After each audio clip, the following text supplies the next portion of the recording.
as long as there is a sun for the earth to go around, there will always be unsolved mysteries. My name is Jeff, aka GCurse. Welcome to Black Site Files from Unsolved Mysteries.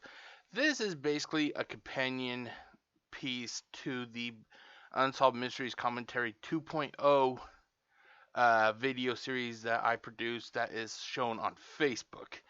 Due to YouTube and the copyright issues regarding Unsolved Mysteries, I cannot produce Unsolved Mysteries Commentary 2.0 for YouTube. So I thought I would do this instead.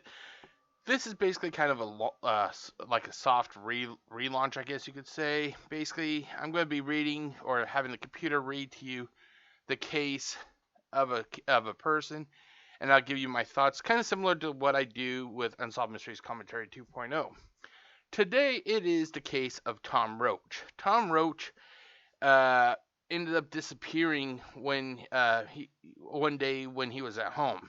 He was apparently working. I think he was working on a motorcycle, and he just up and disappeared. Sadly, his wife, I think it was his wife, got a letter from the person who claimed to have killed Tom. But we will find out what happens. And since I have not covered this case yet on Unsolved Mysteries Commentary 2.0, there will not be a link to that video yet. But when I do get to that video or that case, I will post it in the description of this video so you can go to Facebook and watch it. So, but anyway, let's get on it, shall we? So let's switch over. There we go. So here we have. There we go. So Tom Roche, his real name is Thomas Richard Roche, or is it Roche? Here, does it actually see here? Let me just see if I can. Oh, speaking of that, I also need to do this. I forgot to add the audio output. So sorry. Give me 1 second, guys. Okay, hopefully this will work. Let's see. Hopefully it'll read it. Let's see here. Read it aloud from here. Does it actually say it? Roche. Okay, it sounds like it. Edit. Okay, hold on. Tom Roche with Barbara. Okay, there. So basically, his name is Roche, or Roche, or something like that. Tom Roche, real name Thomas Richard Roche, nickname was Tom. Location is Burbank, California. The date was September 13th, 1991. His occupation was that he was a machine shop manager. The date of birth was November 17th, 1954. So he would have been, well, he's close to, he would actually almost be, oh no, let's see here, we are on the 19th of November, 2023. He'd be almost 70 years old if my math is correct. Let's see here. Height was 6'2". Wow, he was a tall dude. Weight 210 pounds. Oh, they were dating. Marital status was dating. He was a Caucasian male. He has a tattoo of a Viking and a wizard. So, and this is where I think I will actually have, because this is a rather long read. As you can see, there's a lot here. So I think I'm going to let the computer read, and then I'll pause and give you my thoughts if need be. So let's actually start with this. I'm just curious. It's been a while since I've actually relied on.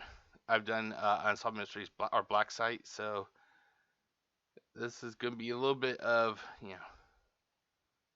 36-year-old Tom Roche and 32-year-old Barbara Rondo of Burbank, California, loved nothing better than to fire up their Harley-Davidson and hit the road. They belonged to a club that often drove on weekend trips across California. They were well liked by their fellow club members. Tom was originally from Pittsfield. Okay, so the first thing I want to say is, have you ever noticed that the more you watch Unsolved Mysteries, there you go. Have you ever noticed the more you watch Unsolved Mysteries, certain themes of cases kind of blend into each other? Like one of the big things is, for me, it's like I just heard that they were fans of Harley Davidsons or motorcycles, basically. And I think this is the third case I've come across on Unsolved Mysteries that dealt with a person who was either riding a motorcycle or had something to do with motorcycles. There was the sad case of Lee Selwyn. He was basically run over or ran down by a guy in a four-wheel vehicle. I can't recall the next person, but there was a person who was rebuilding a motorcycle, and he ended up running across a motorcycle gang, and they brutally killed him. And now there is Tom Roche. So, like I said, it's just weird how you can watch these cases and you start to like, oh, this case reminds me of this case, which reminds me of that case. You know. Pittsfield, Massachusetts. After serving in the Navy, he moved to Rhode Island. He and Barbara met there in 1976, then moved to California in 1988 to escape the cold weather, which aggravated arthritis in his knee. After 16 years together, cycling was a passion they shared. They spent all of their extra time riding. They had a very close relationship. She described him as her lover, teacher, guide. She felt that he was her whole life. Like their fellow cycle club members who were lawyers, plumbers, and accountants, Tom and Barbara held steady, everyday jobs. She worked at a blueprint company. He was an expert in metal playing. In fall 1991, he accepted a well-paid management position with a company that plated aircraft parts. He quit his previous job as a supervisor in a machine shop and was scheduled to start at the new one on Monday, September 16. 3 days before, on Friday, September 13, he drove Barbara to work. They made plans to meet for lunch. But he never showed up and never called to explain. Okay, now when I first watched this case back in the day, the first thing I thought honestly was that this could have been, a person who may have committed suicide. But as you'll learn via, further reading into this, apparently there is a more sinister uh, factor here, which you'll soon find out. But yeah, I first thought that because he was in the armed services. I'm not sure what his like if he was in any wars, but the first thing I thought possibly was that maybe he, as with a lot of our soldiers, he may have been suffering from like PTSD, and possibly that it ended up finally just claiming him. So that's what I originally thought, was that this was a case of suicide. Explain. They shared. Oh crap! Sorry. Let's go back down here. Splain. When Barbara's lunchtime came around, she waited outside for him, but he was not there. She hung around for several minutes. She thought that he might have gotten caught up at his new place of employment. However, she felt certain that he would have called her and told her he was not going to make it. She did not believe that he would have left her hanging there waiting on him. Yeah, I never got the feeling from the way that from in the video also. Uh, they never really they never made it sound like that he was somebody that would have been prone to leaving people, like not honoring his commitments that he would make. So if they made this arrangement to have lunch or whatever, he seems to be the kind of person that would have honored it. That's what I'm trying to say. Now let's see here. I think it was. I'm going to try. I want to see if I can actually, if there's a hotkey that I can use to unpause the speaking. So is it space? Him. Yeah. Okay. By the time Barbara got home to their Rogers Street apartment at about 5:30 p.m., she still had not heard from Tom. She was surprised to find the front door unlocked. She searched Oh. through the house, but could find no sign of him. Everything seemed to be in place except for him. But an ominous Oh crap. I'm sorry guys. I'm still trying to learn how to do the voice thing. Now what was it that they said? I wish it would actually. Oh, Control Shift U. That's what I did, and it kicked up to this part. Okay, so let's go back to this. Control Shift U. ominous pattern soon emerged. The newspaper was still unopened. Strange, since Tom rarely left the sports page unread. A motorcycle battery that he had planned to install that morning was on the counter. The answering machine was off, suggesting he had planned to be at home most of the day. Barbara had no choice but to wait and hope. She did not sleep at all that night.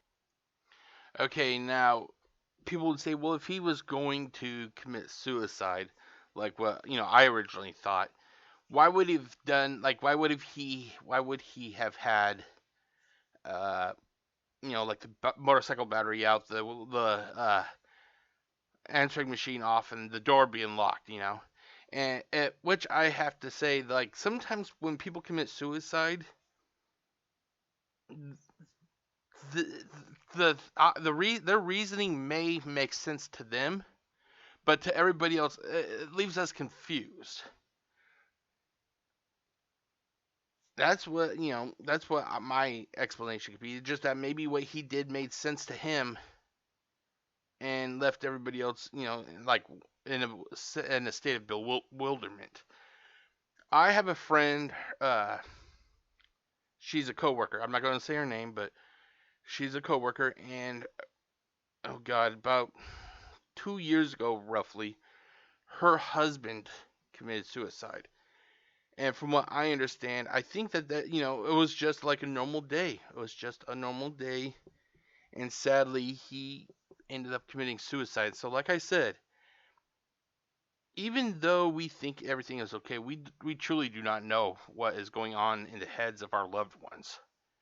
And if it wasn't for the fact of what we know later, via reading this, it'll always leave us wondering, basically. Night. She spent the time trying to figure out where Tom was and why he had not called to let her know where he might be. The next day, she reported him missing to the police. Detective Carl Costanzo notes that there are a lot of different circumstances for different types of missing persons. They could take off because of family problems, money problems, or a number of other reasons. Detective Costanzo says that they usually do not know the reason until they talk to the person's family or friends. Barbara noted that if Tom did want to get out of their relationship or had a problem with it, he would have told her. She, along with other family and friends, did not believe he would have left his beloved Harley Davidson. Yeah, I do not think that Tom was that type of person. From what I understand now, I've never been in the armed services, but being in the armed services, it kind of teaches people, like responsibility and everything. So I don't think he would just left the person that he loves hanging like that. I think he would have tried to talk everything out with her. Harley Davidson motorcycle behind. They also pointed out that he had no criminal record and was not a drug user. Routine questioning around the neighborhood turned up nothing significant.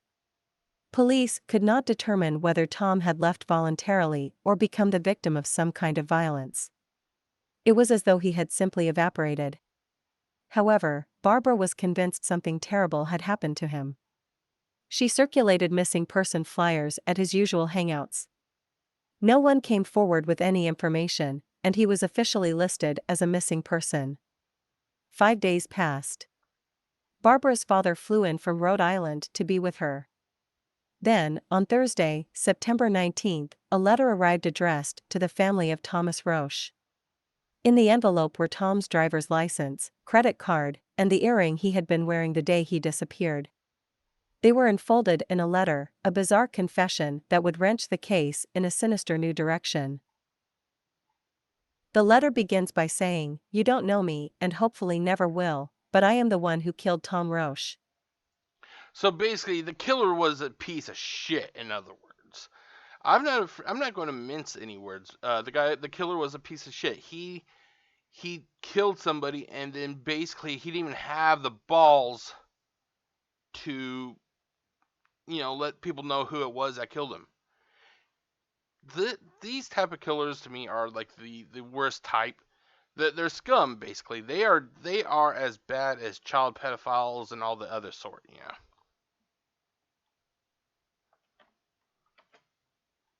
Roche. I sent along some personal belongings of his, just so that you won't think this is some kind of sick joke or anything. Finally, the self-proclaimed killer goes on to say, "I am very sorry for what I have done. I They are not sorry. They are not sorry. If they are sorry, they would have turned themselves in. No, this is some sort of cruel harassment. I'm very sorry what I did, but I'm not sorry enough to go turn myself in and face justice. But I'm sorry. No, you're not fucking sorry, you piece of shit. Don't even try that shit with me. know in time that the guilt will leave me. So will your pain." After reading the letter, Barbara immediately contacted police. She was devastated. Had Tom been murdered, or was the letter a hoax? It yielded no fingerprints, bore no return address, and was, of course, unsigned. Despite the letter, Barbara did not want to believe that he was dead. Authorities immediately renewed their efforts to track Tom's activities on Friday, September 13th. Bank records show he made 2 deposits, one being his paycheck, at approximately 8:20 a.m. He did not withdraw any money, indicating he had no plans to leave town. Which also goes to show that it wasn't a robbery because the money would have been gone at that point. It was like what, 5 days? So that it wasn't robbery. So my theory is, since if he was murdered, this had been somebody. It was like a personal, like somebody he may have known. Because normally, from what I understand from watching, not reading, but watching crime shows, they normally say that murder boils down to like 3 things: money, drugs, or sex, or something like that. He was not a drug addict. The money hasn't been touched. So the only real thing left, it could have been something that has to do. Maybe they didn't like the fact that he was with his the girlfriend, but we already kind of phased out 2 of the things. So the sex, it has to be that last thing. So I'm wondering if there was somebody that had feelings for Barbara or something, and they didn't like Tom, and they thought the only thing they could do was kill the poor guy, which is a fucking shit reason. Town. Tom was next seen by a neighbor, talking with an unidentified white male at about 9:30 a.m. If the letter is not a hoax, then police believe this man may have been Tom's killer. The neighbor further stated that she had seen Tom and the man standing by a pickup truck, looking into the truck bed. She said that they were not arguing. It looked like they were just carrying on a normal conversation and there was nothing suspicious about it. Police believe that this was the last time Tom was seen alive. However, testimony from one eyewitness suggests the letter may indeed be a hoax. And Okay, so the only thing, if this is a hoax, that means Tom had to have been in on it, because apparently it doesn't say who validated, or is that the right word I'm thinking of? But the earring, they said that was the earring he was wearing that day. So somebody had to have confirmed that earring he was wearing was the legitimate earring. So that means Tom would have had to give them the earring to send the letter. But as you'll find out at the end of this, uh, it doesn't end on a good note. I'm sorry to say it, but I don't think that this was a hoax. I don't think it was suicide. I thought it was suicide when I was younger. When the very first time I was watching this case before the entire video ended. But with everything that they say here, it leads me to think that he was murdered. Andy Marsala, an employee at a motorcycle parts store in nearby Glendale, is convinced Tom came in on Saturday, September 14th, one day after the letter said he was killed. According to Andy, Tom acted somewhat strange because he did not joke around with him like they normally did. They would always joke around about what kind of motorcycle Tom rode and about it leaking oil and stuff. Andy felt that he knew Tom well enough to know that he was in the store that Saturday. Andy said that he went in the warehouse to pick up some parts for a customer. When he came back out, Tom was gone. He believes that Tom left while he was in the warehouse. He felt that it was strange that Tom did not say anything to him when he came in or when he left. Authorities believe Andy did see Tom but suspect he is mistaken about the date. However, the account raises a disturbing possibility. Perhaps Tom intentionally fled and wrote the grotesque letter to cover his tracks. 4 months passed.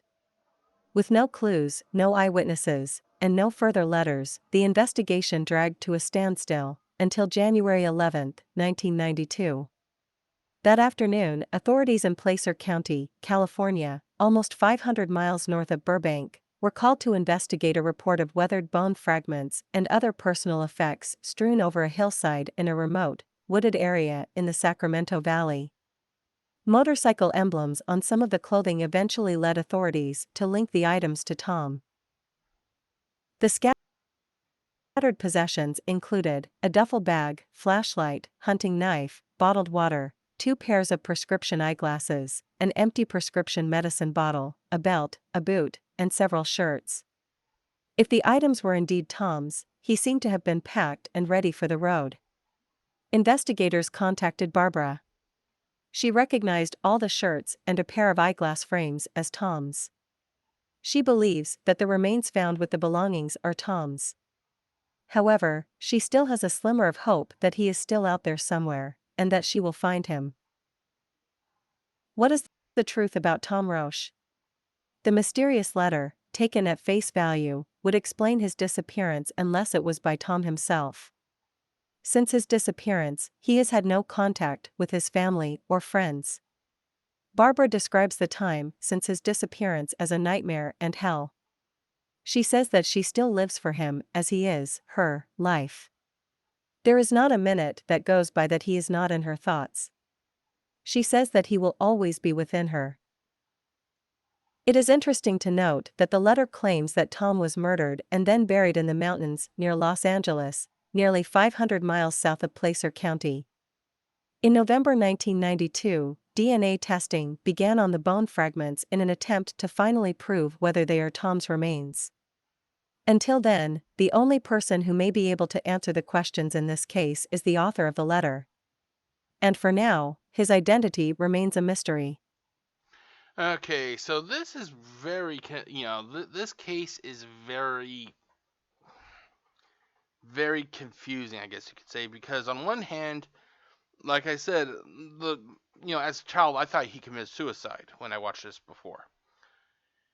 However, then you see things on like that they talked about how there was a battery on the table at the house, motorcycle battery. The answering machine was off, the door was unlocked. So that goes to indicate that possibly he was going to stay there all day and work on his motorcycle. Then later on, they found the shirts, the eyeglasses, the duffel bag, medicine bottle, and all that stuff. And apparently that stuff was linked to Tom, but it was elsewhere. And then finally we have Tom's remains. So what ultimately ended up happening to Tom? That's what I'm kind of wondering about. I I kind of mentioned it before. I'm just wondering if he had some sort of mental, like he had some sort of psychotic break or something, possibly. That may not be the right word, but he had like a mental breakdown. Let's just say that he possibly didn't know what he was going to do. Maybe he got home, put the battery on the table, went to start working, and then all of a sudden something just happened, and it's just like, I gotta go do something else. And he ended up doing that. But then again, that leads to the question of who wrote this letter and how did the earring get there. So this is very confusing. In the comments section, ladies and gentlemen, what do you think that happened to Tom Roche? Do you think he was murdered? Do you think it was suicide? Do you think somehow this was a weird accident? Do you think this could have been like he had like a mental breakdown? Leave your thoughts in the comments section below. Okay, so let's continue on. So, suspects. Here, I'll highlight it. Several days after Tom's disappearance, an unknown individual sent a letter addressed to the family of Thomas Roche, claiming to be his killer. Mail with the letter were one of Tom's earrings, his driver's license, and a credit card, and his credit card. The writer starts by saying, and then it basically goes on to saying how I'm suffering a great deal of guilt right now. Well, I'm so sorry that the fucking killer's having guilt. What about the poor guy he killed? Should we not feel sorry for him? Oh, well, let's feel sorry for the killer because the killer's dealing with guilt. He should be fucking dead, in my opinion. He's a killer. About what I've done, and I feel it is necessary to write about it for my sake and yours. Oh yes, yes. Here's a letter from the killer who is suffering from guilt because he killed somebody. You don't know me, and hopefully you never will, but I'm the one who killed Tom Roche. I sent along some personal belongings of his just so that you won't think that this is some sort of sick joke or anything. The writer continued, I loved being in Vietnam. In fact, those were the happiest days of my life. Okay, so everything here apparently this was not in the episode this was not in the video that I can recall. So this may be like new stuff based, exclusive to the wiki. I felt such a rush whenever I had a confirmed kill that it was hard to switch it off when I came back to the States. Let's see here. For 18 years, I have held this in check despite the nightmares and fantasies about killing. Jeffrey Bamer thing really got. Oh, this Jeffrey Bamer, I don't know who that is. Thing really got to me, and I wondered if I could still do it. I figured LA would be the best place for what I had in mind. I did not want just a random thing because you can get caught that way. So I set up a plan. So this piece of shit knows what he was doing. This was not like even an accident or anything. This piece of shit knew that he was going to kill somebody. The writer described meeting Tom at a topless bar and planning to quickly and efficiently kill him after luring him to a prearranged meeting. He fell for it. We arranged to meet on Friday the 13th. I must assure you that it was neat and quick. I do not think he suffered at all. He later states in the letter. Okay. I'm very sorry for what I have done. I know that in time the guilt will leave me, so will your pain. The guy's a piece of shit. There's just no way around it. This guy's a piece of shit. The entire contents of the letter have not yet been disclosed, nor has the letter's postmark. The letter contained no fingerprints and bore no return address. Investigators confirmed that at least one portion of the letter, Tom was known to frequent topless bars. Well, Tom was a guy who doesn't like frequenting topless bars. You know, hell, if there was a topless bar here, I'd be visiting them. It's Sunday. Show the lady some love. Okay, I see here. However, they were uncertain whether the letter was written by Tom's killer or Tom himself. Barbara could not think of anyone who would have wanted to hurt him. Tom was seen talking to an unidentified white male at 9:30 a.m. on the morning he vanished. The two were seen talking to each other while looking in the bed of a brown pickup truck. If the letter is not a hoax, please believe that this man was Tom's killer. Extra notes. The case first aired on the April 7, 1993 episode. It was also featured on the Trail Went Cold podcast. Results. Unresolved. In January 1994, DNA testing confirmed that the bones found in Placer County were Tom's. So basically, that he was murdered. So basically, who sent that letter? So it couldn't have been Tom unless Tom somehow, wrote this all out, mailed it with his earring, then killed himself. But why would he do that? That seems to be very fucking cruel. I don't think Tom would do something like that. The testing was delayed because investigators had to get DNA samples from his siblings on the East Coast to compare to the remains. The cause of death was determined to be a gunshot wound. On January 11th, the remains were released to his family. A memorial service was held in February. The exact circumstances of his death and the identity of the letter's author remain a mystery. Sadly, on January 4th, 2020, Barbara passed away at the age of 49. She was too young to die. She was way too young to die at that age. And basically, that is about it. There is no find a grave, so I'm not going to click on any of these because I tried clicking on like the Tom Roche and it led to like a paywall, so I'm not going to do that. But that is it, ladies and gentlemen. That was the case of Tom Roche. Tom Roche, I think that's how you pronounce it. This is one of those really. It's a case, that it's like an enigma basically.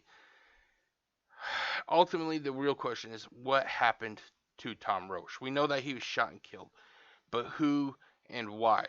It was not a case of robbery because the person had his, I think they said his credit card, maybe it was a debit card, but he had access most likely to Tom's money.